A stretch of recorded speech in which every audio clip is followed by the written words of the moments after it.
Hello and welcome to episode 4 of Beltway Soapbox. We are just pulling into traffic on the Washington Beltway, and today's topic is returning your shopping cart. I want to talk about returning your shopping cart when you're at the grocery store, and I'm going to get into what that approach could mean for some things that might be a little bit more important than returning your shopping cart. So here's the deal.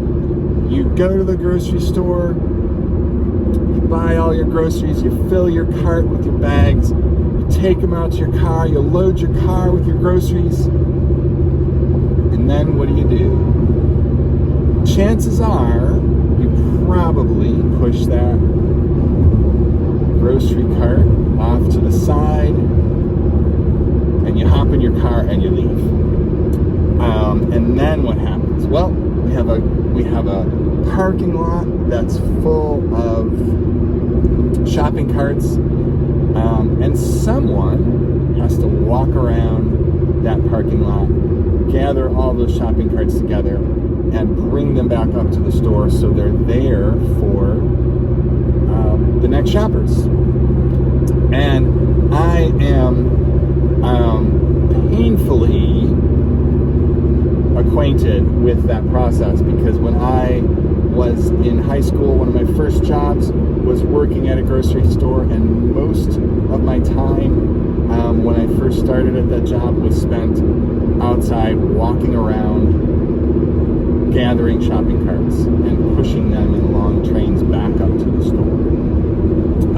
So this has crossed my mind, because most of the time when I go to the grocery store, I make a point of walking my cart back up to the store. And in doing that, I kind of started to think about, well, what would it be like if more people did that? And if we did it to the point where the person who spends their day at work gathering all those carts, hopefully they wouldn't just eliminate that person's job. My guess is there's enough to do around a grocery store that person is going to be busy doing other things. But it got me thinking, well, wow, what would that be like if everyone just brought their cart back? And instead of relying on someone else to pick up after us, we took responsibility for our own shopping cart and we brought it back to the store. And I want to think of that as a metaphor for some other things. What other things do we encounter in our lives where we just sort of leave stuff for someone else to clean up? We leave stuff for someone else to get rid of. There's a whole bunch of stuff. Like, we take our trash out to the curb and someone else comes by and picks it up. Like, we don't have to think about where that's going, where that's piling up. It's just gone. Someone else took care of it. We stand up from the table at a restaurant and we walk out and the table is covered with our dirty dishes, and someone comes by and picks those up and someone else washes them. We don't have to deal with it. We just walk away from it. Our lives are full of stuff that we're allowed to just kind of walk away from. But there are times when walking away really kind of leaves the problem for someone else.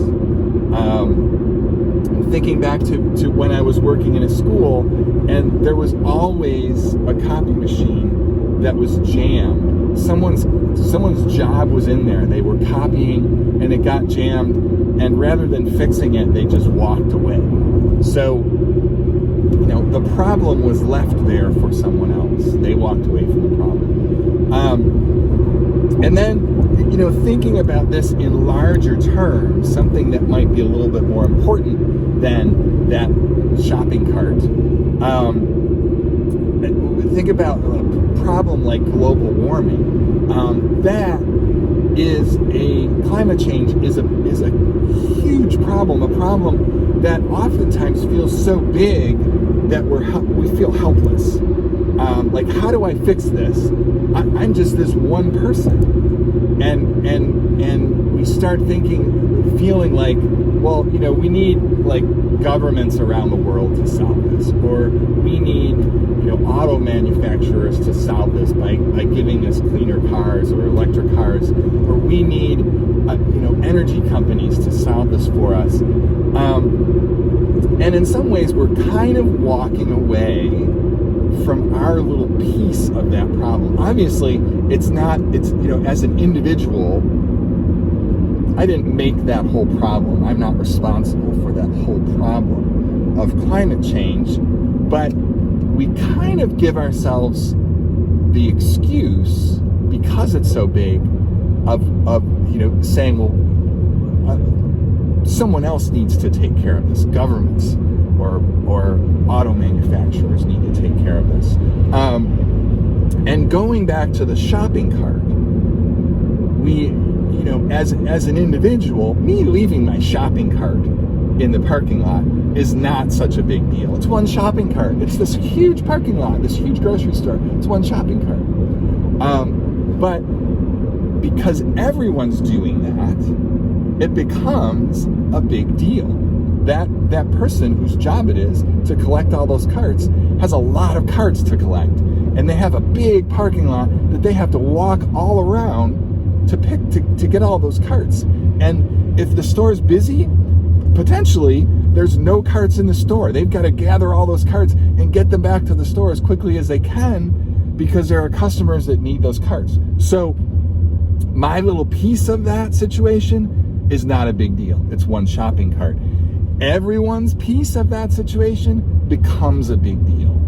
And we can fix it by taking care of our one little piece. And this goes back to me thinking about, wow, what would this be like if everyone brought their shopping cart back to the grocery store? If everyone did something that had an impact on climate change, this is perfect because I'm on the highway stuck in traffic, if we walked or biked instead of driving, or if we found a way to telecommute more often so that we didn't have to drive, all of those little changes that we can personally make have an impact on that larger problem that we all need to own. All right, there it is. There's my soapbox on doing things like returning your shopping cart. Think about the things that you just kind of leave for someone else to pick up. All those little things. Is there a way that you can take care of those yourself so someone else doesn't have to? And on a larger scale, what are some things that we can do as individuals that can have a positive impact on some larger problems, something like climate change? That's my soapbox for today. Thank you for joining me on my commute around the Washington Beltway, and I hope to see you sometime soon back on the Beltway.